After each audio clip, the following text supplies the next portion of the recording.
दोस्तों आज के वीडियो में हम जानेंगे। सबसे पहले जानेंगे मार्केट में जो गिरावट हुई है उसके 5 बड़े कारण क्या है।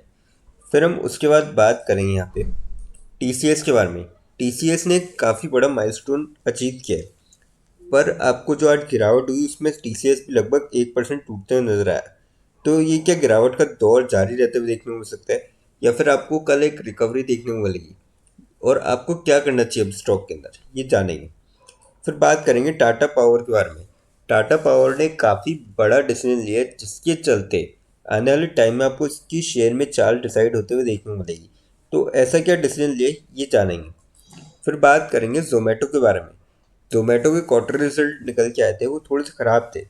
उसके बाद भी जो ब्रोकर है वो थोड़े से बुलिश नज़र आ रहे हैं, और उन्होंने क्या अपसाइड के टारगेट दिए ये जानेंगे। और साथ में ये भी जानने की कोशिश करेंगे क्या उस लेवल तक स्टॉक पहुंच सकता है आने वाले टाइम में, या फिर अभी आपको गिरावट का दौर जारी रहते हुए देखने को मिल सकता है।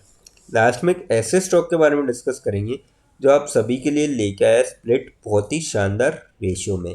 तो चलिए वीडियो स्टार्ट करते हैं। 5 बड़े कारण हैं जिनके कारण आज मार्केट टूटा है, और सेंसेक्स में 1400 पॉइंट्स की आपको गिरावट देखने को मिली। सबसे पहला बड़ा कारण तो ये है कि कल ट्रंप ने जो है शपथ ली थी, और ट्रंप ने ब्रिक्स देशों पर दी टैरिफ लगाने की धमकी। तो ये काफ़ी बड़ी धमकी यहाँ पे दी, जिसके चलते आपको थोड़ा असर देखने को मिला। दूसरी, कमज़ोर तिमाही नतीजे। जो क्वार्टर 3 है, इससे एक्सपेक्टेशंस थी कि बाजार में थोड़ा पिछले क्वार्टर की तरह नहीं रहेगा, और थोड़े से आपको अच्छे नतीजे देखने को मिलेंगे, पर यहाँ पे आपको कमज़ोर नतीजे देखने को मिले।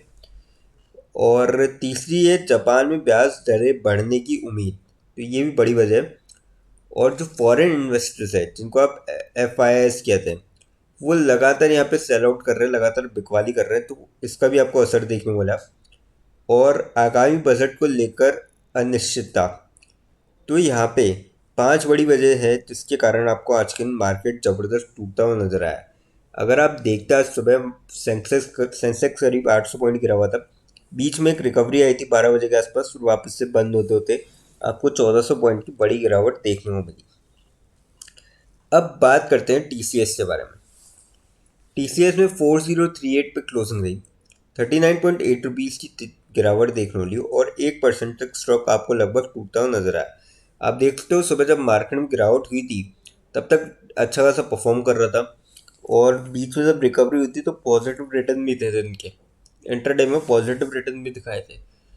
पर मार्केट लॉस होते है जब बहुत ज़्यादा गिरावट होगी, तो आपको इसमें भी 1% की यहाँ पे गिरावट देखने को मिली।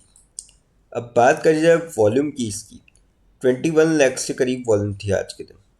कल की बात करी जाए यहाँ पे, तो 21 लाख के करीब वॉल्यूम थी, कल भी 8 लाख से डिलीवर उठाई गई थी। हफ्ते की आप एवरेज देखेंगे 20 लाख के करीब वॉल्यूम थी, 12 लाख से डिलीवर उठाई गई थी।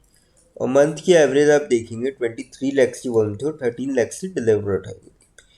तो काफ़ी सही वॉल्यूम में यहाँ पे आपको स्टॉक ट्रेड करता हुआ नजर आया, पर प्रेशर की वजह से आपको स्टॉक में गिरावट देखने को मिली। अब इन्होंने ऐसा क्या इतिहास रचा है, तो TCS crosses $20 billion in brand value, only the second IT services company to reach the milestones। तो ये काफ़ी बड़ा अचीवमेंट है। और अगर आज गिरावट नहीं होती तो आपने चार्ट पैटर्न पे आप देखा होगा, गिरावट नहीं होती तो आपको तेज़ी का दौर बनते हुए देखने को मिलता। और अगर मार्केट नॉर्मल रहता तो 1% की जो गिरावट हुई है वो 2 से 2.5% आपको तेज़ी में तब्दील होते हुए दिखती है। देखिए कंपनी काफ़ी अच्छी है, फंडामेंटली काफ़ी स्ट्रॉन्ग है, और ग्रो भी कर रही है लगातार। तो ऐसे में मैं ये कहूँगा कि लॉन्ग टर्म के पॉइंट ऑफ व्यू से काफ़ी अच्छा स्टॉक है। आप देखते हो 52 वीक्स हाई और लो उसके बीच में ट्रेड कर रहा है।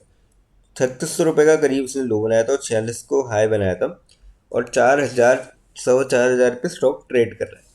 तो बीच में आपको ट्रेड करता हुआ मिल रहा है, तो ऐसे में जो ऊपर के लेवल से गिरावट हुई है, आप इस लेवल इसका फ़ायदा उठा सकते हैं लॉन्ग टर्म के पॉइंट ऑफ व्यू से।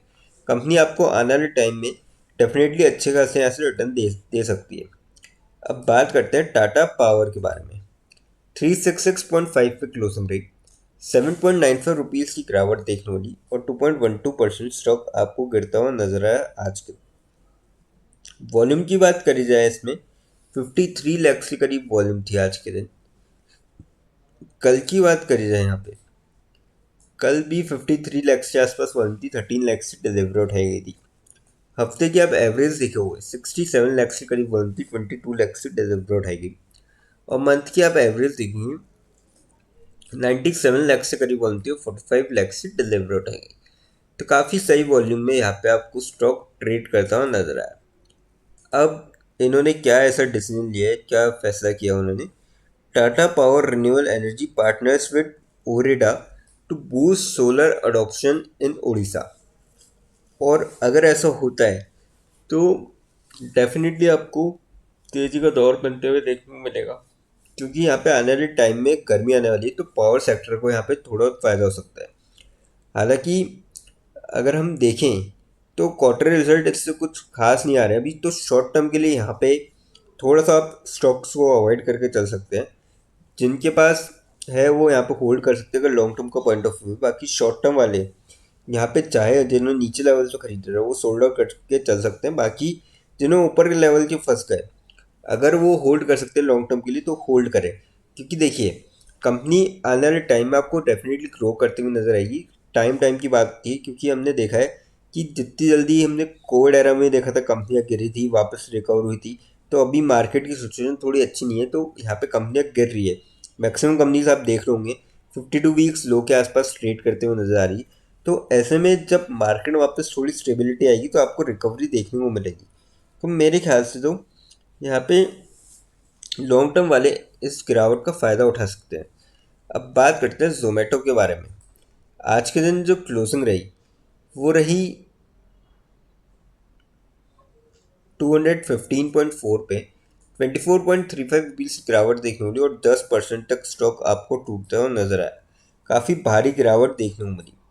अब इसके पीछे वजह थी कि इसके अभी क्वार्टर रिजल्ट आया और क्वार्टर रिजल्ट अच्छे नहीं थे, लगभग 9% से गिरता हुआ नजर आया। और सबसे चिंता की बात ये थी, जो इन्होंने ब्लैंकेट कंपनी जो खरीदी थी वो काफ़ी टाइम से प्रॉफिट में चलती थी, पर इस क्वार्टर में उनको लॉस हुआ है, तो जिसके चलते आपको यहाँ पे गिरावट देखने को मिली और काफ़ी ज़बरदस्त गिरावट देखने को मिली। बात करी जाए वॉल्यूम की, तो वॉल्यूम यहाँ पे लगभग थी आज के दिन 3 करोड़ के आसपास, कल की 30 करोड़ के आसपास, 33 करोड़ के आसपास। आज कल की बात करें, कल भी लगभग सेम वॉल्यूम थी, 33 करोड़ के आसपास, 13 करोड़ की जो है डिलीवर्ड है गई। हफ्ते की आप एवरेज देखेंगे 12 CR के आसपास होते हो, 5 CR की डिलीवर्ड आएगी। और मंथ की आप एवरेज देखेंगे यहाँ पे 7 CR के करीब बनते हो और 3 CR की डिलीवर्ड आएगी। तो काफ़ी ज़बरदस्त वन थी, पर गिरावट आपको दोहरी मार पड़ी। तो क्वार्टर रिजल्ट भी खराब, उसमें बिकवाली देखने को मिली, ऊपर से मार्केट जो टूटा तो वहाँ पे भी आपको जो है इन्वेस्टर्स की बिकवाली देखने को मिली। तो ये बड़ी वजह है कि 10% तक स्टॉक यहाँ पे टूटता हुआ नजर आया। अब बात करी जाए यहाँ पे, तो बाय की यहाँ पे कॉल दी है मोतीलाल ओसवाल ने और टारगेट प्राइस रखे 270 के। अब देखिए, गिरावट तो ज़बरदस्त हो गई है स्टॉक के अंदर, क्योंकि यहाँ पे क्वार्टर रिजल्ट खराब आए थे, तो उसके चलते आपको गिरावट देखने को मिल चुकी है। तो मेरे ख्याल से तो ये स्टॉक जो है मैं कह सकता हूँ कि डिस्काउंटेड प्राइस में आपको मिल रहा है। तो आप यहाँ पे जिसका भी लॉन्ग टर्म का पॉइंट ऑफ व्यू बाय करके चल सकते हैं। अगर मार्केट में फर्दर गिरावट और होती है तो डेफिनेटली इसमें भी गिरावट देखने को आपको मिलेगी, और हो सकता है कि स्टॉक आपको 200 का लेवल भी जो है टच करता हुआ नजर आए। तो शॉर्ट टर्म का जिसका भी पॉइंट ऑफ व्यू है मैं उनको यही कहूँगा कि थोड़ा सा अवॉइड करें अभी की सिचुएशन में। बाकी जिसका भी लॉन्ग टर्म का पॉइंट ऑफ व्यू है वो इस गिरावट का फ़ायदा उठा सकता है, और अगर और गिरता है तो धीरे धीरे करके और वो बाइंग कर सकता है। कंपनी देखिए वापस रिकवरी होगी मार्केट में, तब आपको स्टॉक चढ़ता हुआ नजर आएगा। तो ऐसे में आप यहाँ पे बाय करके चल सकते हैं लॉन्ग टर्म वाले। अब बात करते हैं उस स्टॉक के बारे में जो आप सभी के लिए लेके आए स्प्लिट बहुत ही शानदार रेशो में। कंपनी का नाम है मास्ट्रा लिमिटेड। 1839.7 पे क्लोजिंग रही, 4.4 रुपीज़ की गिरावट देखने को मिली, 0.24% स्टॉक आपको गिरता हुआ नजर आया। 5 दिन में 2% के आसपास नेगेटिव रिटर्न, महीने भर में 23% की पॉजिटिव रिटर्न, 6 महीने में 30% के कंपनी ने रिटर्न दिखाए। और लॉन्ग टर्म में देखोगे तो 300% की यहाँ पे ज़बरदस्त रिटर्न दिखाया है कंपनी ने, जिसके चलते कंपनी लेके आई है स्प्लिट। और जो स्प्लिट का रेशियो रखा गया है वो यहाँ पे रखा गया है 1:5। और जो रिकॉर्ड डेट रखी गई है जनवरी 28 रखी गई है। तो ऐसे में जिसके भी डीमेट अकाउंट में 28 जनवरी से पहले शेयर आते हैं वो डेफिनेटली स्प्लिट के लिए एलिजिबल होगा। लेकिन फ्रेंड्स, कोई भी इन्वेस्टमेंट करने से पहले फाइनेंशियल एडवाइजर से कंसल्ट करें या फिर खुद की रिसर्च करें, क्योंकि ये वीडियो नॉलेज के पर्पज़ के लिए, इन्वेस्टमेंट पर्पज़ के लिए नहीं। दोस्तों, अगर वीडियो अच्छी लगी हो तो चैनल को लाइक और सब्सक्राइब जरूर करें ताकि आने वाले टाइम में आपको और भी अपडेट्स मिलते रहें। थैंक यू दोस्तों।